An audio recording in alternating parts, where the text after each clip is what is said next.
Hey, and welcome to part 2 of how to prepare backing tracks for Ableton Live. What I'm going to do today is show you how to actually create the scenes or the sections so you can put the marker points into Ableton Live, and also create a MIDI count track as well, so your musicians can have the various counts going on in their in-ear monitors. The first thing I will show you how to do is how to put the markers in. We already did this in the previous video, but I'll just show you again. Very straightforward.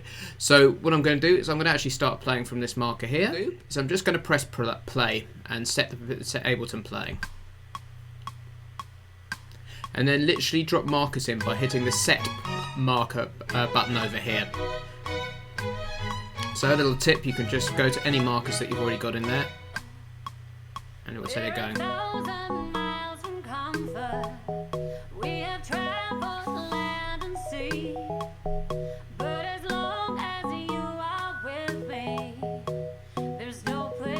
So I'm just going to drop the first one in.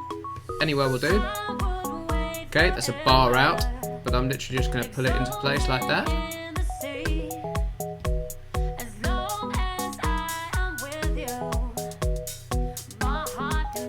Drop another one.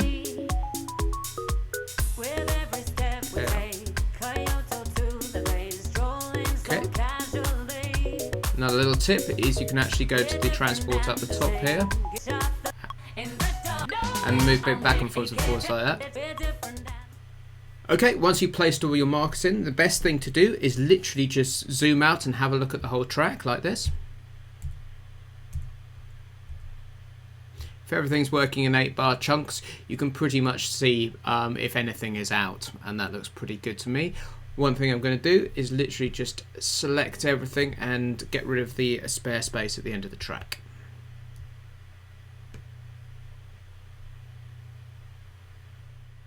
Like that, so that's now all nice and tidy. Okay, now how to create the MIDI count track, or the count track which musicians listen to through their in-ears.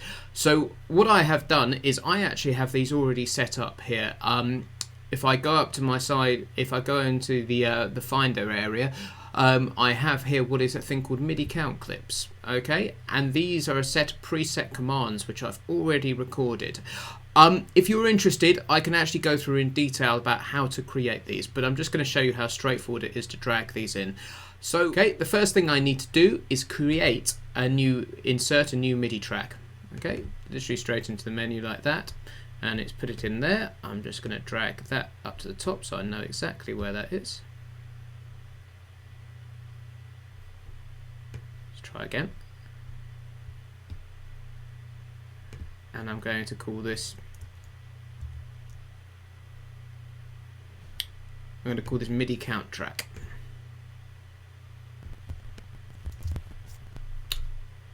And here I can literally just drag these in like so. And now we have that sitting at the front. Okay. And what that's done is it's brought up the samples down here, which I recorded at another time. I recorded a few months ago. And so literally we can go in and put in all the different sections here. So let me find let me find a verse. Okay, so I'm just going to put that in there. Okay, now what you'll find is more often than not we will count into sections, so they will actually go just before. This one's a little bit of an anomaly, which you'll hear later. It might be worth mentioning at this point, I'm actually referring back to the original paper chart that I've got in front of me. One thing you could do is actually just label up all the markers. Very straightforward to do if you wanted to do that. So I'm going to show you that this one here is a pre-chorus. So we literally just select it, go Apple R, and you could go pre-chorus like so. And I like to put in the amount of bars. I find that quite a helpful thing. So, and you could do that throughout the whole track. The paper's absolutely fine for me. So I'm gonna do a count into pre-chorus. I have a pre-chorus one set up here, and then I know that this is a chorus going in here. Okay, the chorus has two 8-bar sections, so I'm not going to bother counting into the second one. But we're going to go back into a verse here. Okay, I'm not going to put a count on the end here because I think what we'll probably do live is put some solos there, and if there's a loop section going round, you end up with hearing the same count over and over again, so that can be confusing. So that's the kind of thing that I'd possibly manually cue using the talkback mic. Now we've got everything in place. The one thing I'm going to actually do is the choruses are kind of two 8-bar sections, but I'm actually going to just make it one 16-bar section just to keep the amount of scenes down in Ableton. So I'm just going to delete these extra markers that I don't need.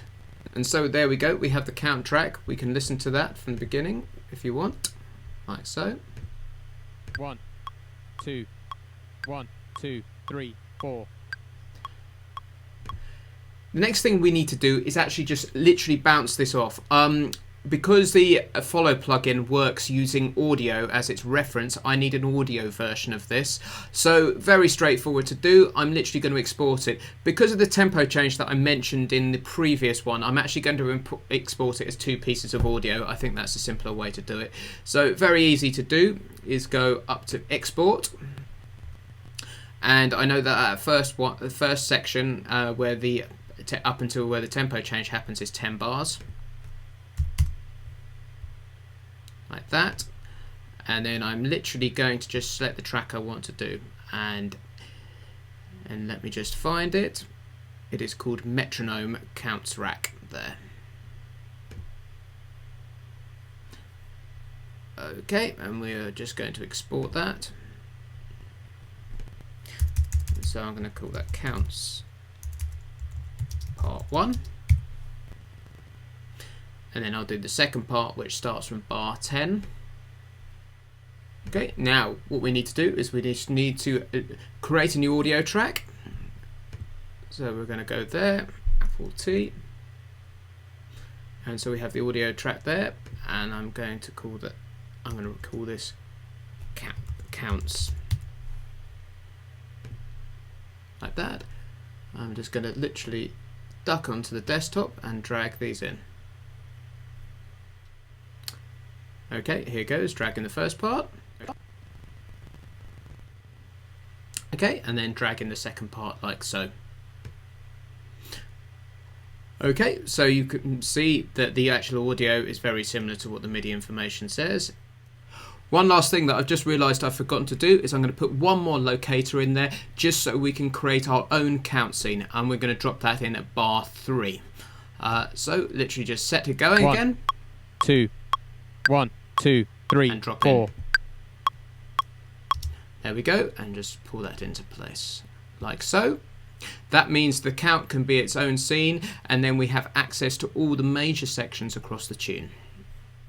Okay, to recap what we've done here today, we have added the locators to the chart.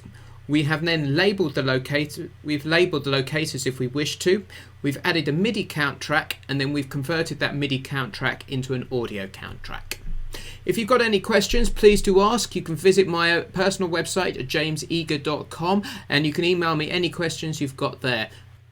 Also, many thanks to the guys from Paris Music for supplying the track. Do check them out at parismusic.co.uk. If you've enjoyed this, please do like or share, or leave any comments you've got below the video. We'd love to hear from you. Many thanks.